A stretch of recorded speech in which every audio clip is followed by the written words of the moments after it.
Hi everyone, నేను మీ Pavan. Welcome back to our channel GPK shorts and entertainment. Content is ours, entertainment is yours. ఈరోజు మన review ఒక చిన్న సినిమా డార్లింగ్ అనే మూవీ గురించి చెప్తున్నామే. సో ఈ డార్లింగ్ మూవీలో ప్రియదర్శి, నభా నటేష్, అనన్య నాగల్లా వీళ్ళు యాక్ట్ చేశారు భయ్.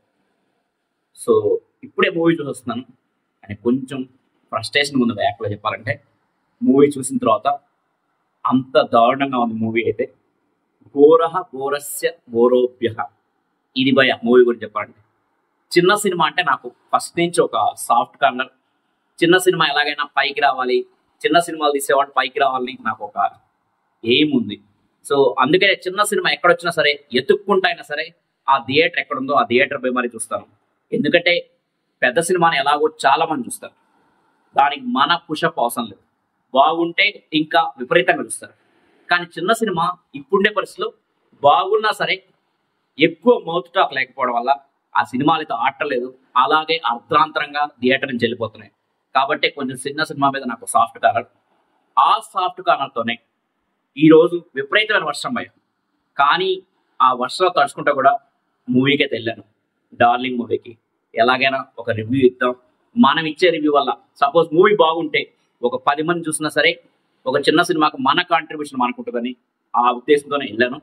బట్ వెళ్ళినప్పటి నుంచి మాత్రం సుమారుగా 2.5 గంట ఉంది మూవీ. సో 2.5 గంట నా చేత టార్చర్ అని స్పెల్లింగ్ రాయించారు భయ. ఇంకో విషయం ఏంటంటే నా లైఫ్లో జరిగింది 2.5 hours it's a comedy entertainer అని డబ్బా కొట్టుకున్నారు. సో ఈ కామెడీ ఎంటర్టైనర్లో ఈ 2.5 గంటలో కనీసం 2 నిమిషాలు కూడా నేనైతే నవ్వలేదు భయ. నవ్వు రాలేదు, నవ్వలేకపోయాను. సో 200 టికెట్ పెట్టాం కదా, ఒకసారి నవ్వడానికి ట్రై చేద్దాం అనుకున్నా, కానీ కుదరలేదు భయ. నవ్వు రాలేదు, అంత దారుణంగా బోరుగా ఉంది. మొత్తం క్రింజ్ కామెడీ భయ, మొత్తం క్రింజే ఉంది. సో మనకైతే యాక్చువల్గా నవ్వు రాదు. ఇంకేదో 200 పెట్టాం కదా పని పెట్టుకొని నవ్వాలనుకుంటే తప్పించి మనకైతే నార్మల్గా అయితే నవ్వు రాదు. సో ఇది మూవీ గురించి చెప్పాలంటే అంత సినిమా కాదు.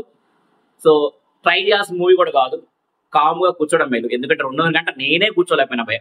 నాలాంటోడే 2.5 గంట థియేటర్లో కూర్చోలేకపోయింటే ఇంకా మిగతా వాళ్ళ పరిస్థితి, అప్పుడప్పుడు మూవీస్కి వెళ్ళే పరిస్థితి అయితే ఇంకా దారుణంగా ఉంటుంది. So better to avoid it.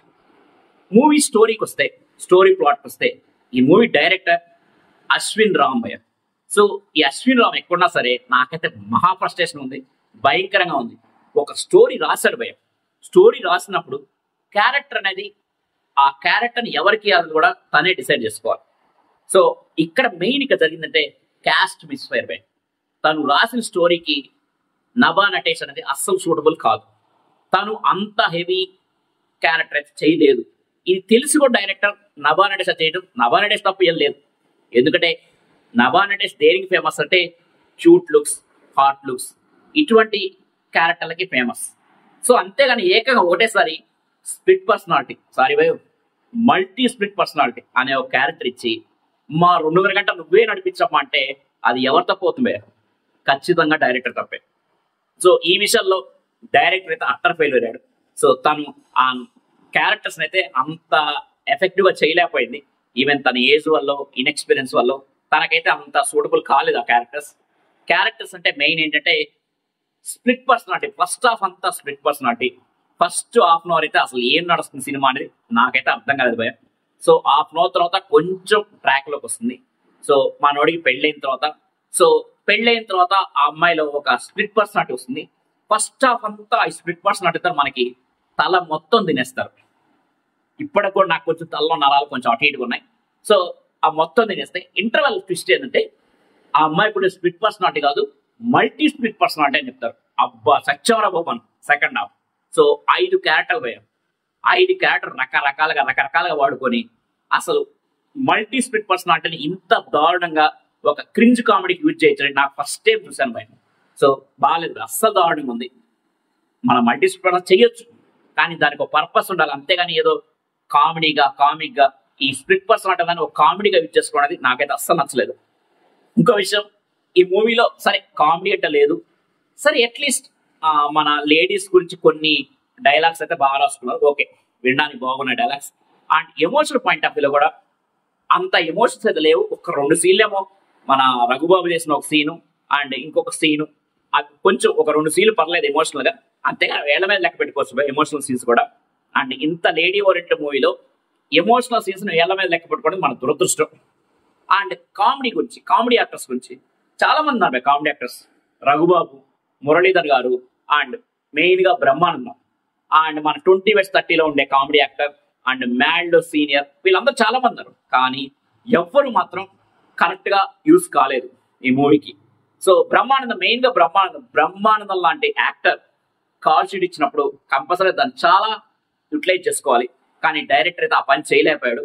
So ఆ విషయంలో ఫెయిల్ అయ్యాడు. సో బ్రహ్మానందం ఉన్నా సరే ఆ క్యారెక్టర్ వేస్ట్ ఆఫ్ క్యారెక్టరే. సో మూవీ అయితే చాలా బోర్, మళ్ళీ చెప్తున్నాను. సో మీరైతే ఓటీటీలో ఓపిక్గా చూడగలిగితే చూడండి, కానీ థియేటర్ పోయితే ఖచ్చితంగా అందరైతే చూడలేరు. క్రింజ్ కామెడీ నచ్చేవాళ్ళు, సపోజ్ ఏమో నాకైతే నచ్చలేదు, మీకేమో నచ్చొచ్చేమో జస్ట్ ట్రై చేయండి. ఇంకో విషయం, ఈ మూవీలో మ్యూజిక్ డైరెక్టర్ వివేక్ సాగర్ భయ్య.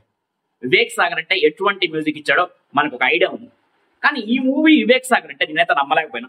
ఒక్క పాట కూడా ఇప్పుడు కూడా నాకు గుర్తులేదు. ఒక్క పాట కూడా ఏదో థియేటర్లో చెవులు కినిపించాయి కానీ, బట్ ఆ పాట ఏందో నాకు ఇప్పుడు కూడా గుర్తులేదు భయ్య. అంత దారుణమైన బీజిఎం కానీ అండ్ మ్యూజిక్ కానీ ఇచ్చాడు భయ్య వివేక్ సాగర్. అసలు నాకు వివేక్ సాగర్ అని అనుమానం వచ్చింది. మేబీ ఎవరన్నా వేరే వాళ్ళు చేస్తే వివేక్ సాగర్ నేమ్ ప్లేట్ వేసుకున్నారు అనే ఒక అనుమానం కూడా వచ్చింది నాకు. ఎందుకంటే వివేక్ సాగర్ జనరల్గా అంత దారుణమైన మ్యూజిక్ అయితే కొట్టడు. సో ఈ విషయంలో మ్యూజిక్ పరంగా కూడా మెయిన్ గా డ్రాబ్యాక్ అది. సో మెయిన్ ప్లస్ పాయింట్స్ ఏంటంటే ప్రియదర్శి కొంచెం ప్లస్ పాయింట్ అని చెప్పాలి. అంటే 2.5 గంట నభా నటేష్ తో పాటు నడిపించాడు 2.5 గంట తన భుజాల మీద పెట్టుకొని. కానీ ఒక కొన్ని ఎపిసోడ్ తర్వాత, కొంత టైం తర్వాత, ప్రొసీడింగ్స్ అయిపోయిన తర్వాత తను కూడా ఇంకా అయిపోయిందిలా బాబు ఈ సినిమా పీకినట్టు అనే ఫీల్ తనకు వచ్చినట్టుంది. సో కొంత క్యారెక్టర్ మీద పట్టయితే కోల్పోయాడు. అది మనకు క్లారిటీగా అర్థమవుతుంది భయ ఆ విషయం. సో ఈ మూవీ ఎందుకు చూడాలి అంటే మాత్రం నా దగ్గర అయితే ఎటువంటి రీజన్ లేదు భయ. జస్ట్ ఏమి లేదు, ఏం పని లేదు, ఖాళీగా ఉన్నాం, ఏ మూవీ చూడడానికి ఏ మూవీ లేదు అనుకున్నప్పుడు మాత్రం జస్ట్ ఈ మూవీకి వెళ్ళండి. సో ఇది ఒక బ్రీఫ్ రివ్యూ. అండ్ ఈ split personality, multi split personality అనేది సరిగ్గా యూజ్ చేయకపోవడం వల్ల ఎటువంటి డిజాస్టర్ వస్తుందని ఈ movie best example. So this is a brief review about Darling movie. And finally why this Kolaveridi, దీని ట్యాగ్ లైన్ భయ, why this Kolaveridi. And okay, ఆ డార్లింగ్ టైటిల్ కంటే వై దిస్ కొలవరి అనేది ఈ మూవీకి యాప్ట్ అనిపించింది నాకు. ఫైనల్ గా yours Pavan signing off, bye.